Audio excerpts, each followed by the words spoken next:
मा मेन्टेलिटि बेफोरबायदि मानसिफ्रा आरबि फिल्म प्रडाक्शन आबरियानि चेनेला दासिमबो रिकभार जायाखै दुखु मोनदों आरो मोनसे बिराद गिदिर खौरां दङ आंनावहाय आंनो नै सानसे ओरैबो भिडिअ होआखै मोनसे टेनसननि थाखाय बियो मा टेनसन आं खिथागासिनो दं ओरैबायदि रागा जोंदों जोंनांगौबो जादों मानो जोंनांगौ जाखो बे मानसिखौ आं बेखौबो खिथागोन बिनि सिगां जोंहा फिन खेब दुलाराय बर' फरायसा आफादनिफ्राय सोमावसारग्लुंदों आरो बे रागा जोंनाया प्रमेला रानी ब्रह्म मेडामनि भिडिअजों रिलेटेड दङ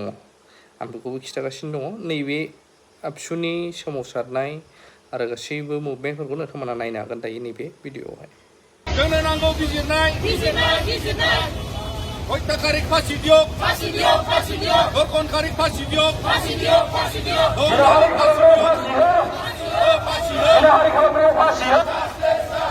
We want justice. Long live.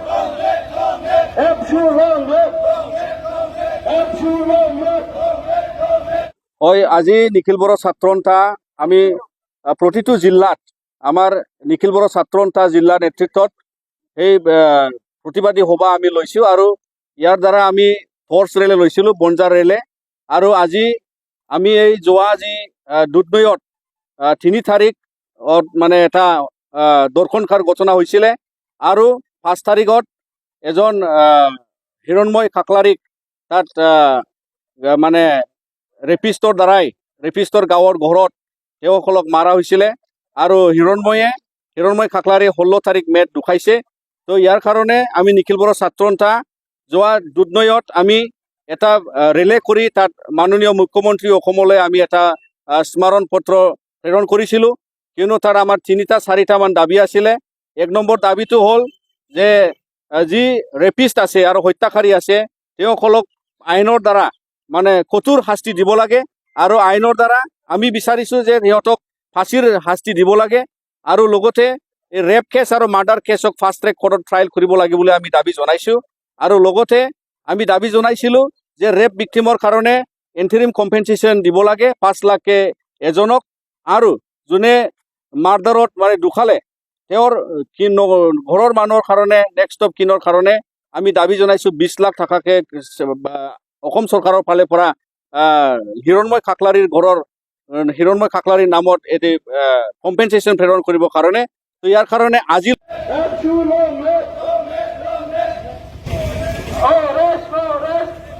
বিভিন্ন অসমৰ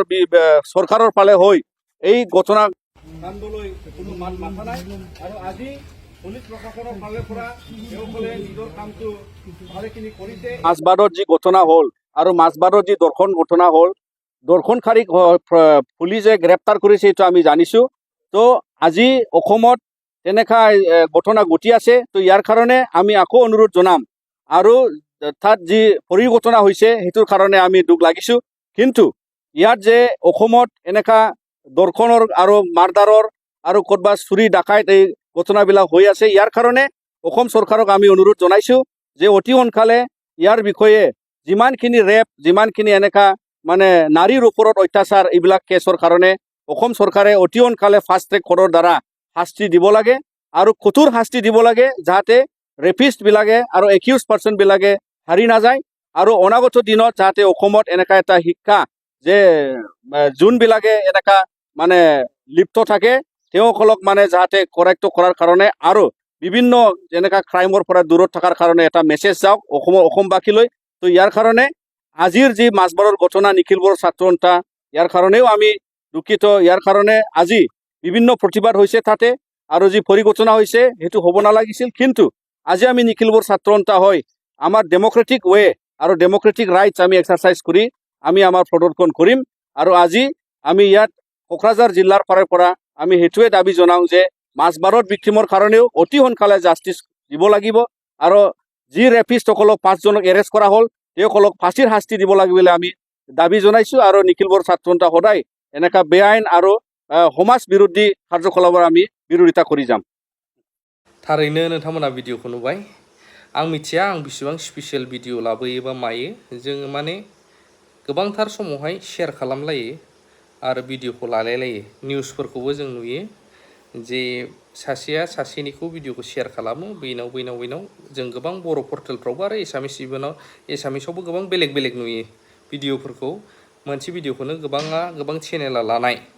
दा आंनावबो ओरैबायदि भिडिअफोर दंफैयो जे जाय बर'निनो पर्टेलफोर निउस पर्टेलफोर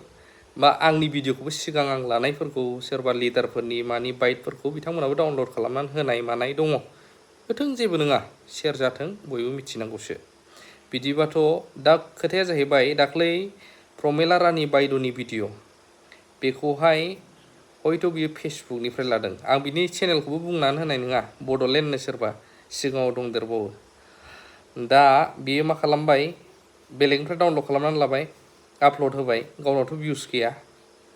दा जोंबो बै निउसखौ होदों गोबां निउसाव होदों दा बै RNB हस्पिटालाव खुद्रि सारनाय प्रमेला रानि ब्रह्म मेडामनि भिडिअखौ मा खालामबाय बियो आंनावहाय स्ट्राइक हरबाय आंनि भिडिअसो बेबायदि होननानै स्ट्राइक हरबाय बिदि स्ट्राइक हरलायोबाथ' जोंबो बुहुद स्ट्राइक हरनो हासिगौ दिनैसिमाव बर'नि बड'लेण्ड रादाब बुब्लिनिफ्राय लानानै माखासे अबेबा दङ नाथाय जों हरा मानो थाथों बर'निनो निउस पर्टेल मानो होनो जोंलाय नाथाय बै बड'लेण्डआ फिसा चेनेल गावनि दे डेभेलप खालामनो नाजाब्रा नाथाय मालायखौ मेगन सानानै नङा मा खालामबाय बियो आंनाव स्ट्राइक हरबाय आंना भिडिअ स्ट्राइक हरबाबो आपल'ड होजायोमोन खिन्थु आं होआखै दिनै सानसे नायबाय थादों आं बेखौ स्ट्राइकखौ आं इउटुबजों डाइरेक्ट कन्टेक्ट खालामबाय चाट खालामबाय मेसेन्जाराव इमेलावबो गासैखौबो डिटेल्सखौ उइथ प्रुफ हरजोब्बाय प्रुफ होनो हायोब्ला रिकभार जाफिनजोबो नालाय प्रुफ हरनानै बेखौ उल्था स्ट्राइक हरफिनबाय आं उफाय गैया दुखु मोनबायना आंबो ओंखायनो स्ट्राइक हरबाय बेबो मोनसेल' स्ट्राइक नङा मोननै स्ट्राइक नांनानै दंहैयो बेनाव बिथांनाव दायो आंनिफ्राय आंनि हरफिननाया गाज्रि जादोंना मोजां जादों नोंथांमोना बुंनो हागोन आंनावबो गोबां मानसिनि स्ट्राइकनि थाखाय नटिफिकेसन दंफैयो मेलावबो दंफैयो जे स्ट्राइक हरनो हायो आं गोसोबा नाथाय मानो होनो गावजों गावलाय ओरैनो जोंनि बर'फोरनाव गिदिर चेनेल गैखाया बिनि सायाव मानो मेगन सानानै मानो स्ट्राइक हरदों आंनि भिडिअखौ लादोंबाबो होथों बेफोरबायदि सर्ट मुभि माबा माबिथ' नङाना निउसखौ बयबो बेबो होयो दा मोननै स्ट्राइकथ' थांखाबाय बे मानसिनाव अलरेडि दा मेलेमा खाथिथाराबा माखासे भिडिअ दंबावो जोंनिफ्रायनो भिडिअ लाबावो बे बिथाङा माखासेखौ बै भिडिअ माखासे दंबावो आंनिजों हरा आं आरो बेलेगजों हरबावगोन आं मोनसे स्ट्राइक थांबावनांगौबा खिन्थु चेनेला डिलिट जासिगोन मेगन सालायनाया बिराद गाज्रि खैफोदाव लाबोयो ब्रादार नों आंखौ मोनसे स्ट्राइक हरदोंमोन आं नोंखौ मोननै डाइरेक्ट स्ट्राइक हरबाय स्ट्राइकआ एक्टिभबो जाखाबाय आंना आरो आं जुदि आंनि लोगोफोरनि किसुमान निउस चेनेलनि भिडिअफ्रा नोंनाव दङ जुदि लोगोफोरनि मेलजों आङो स्ट्राइक हरबावनांगौबा लानानै दोनखाबाय आं लगइन खालामना आंनाव लोगोफोरनि मेलजों स्ट्राइक हरनांगौबा चेनेला थानाय नंला नोंना दा डिसिसना नोंसो लानांसिगौ नों मा खालामनो सानदों बेखिनि आरोना आपडेटआ रायजोफोर आं खालामफिननाया गाज्रि जादोंबा अननानै कमेन्ट होनो हागोन ओरैनो दुखु मोनखादों आब'रियामोन बायदिनि चेनेलानो इसिबां बर'आव गैया जोंहा खायफा बेखौनो हामदों जाबावदों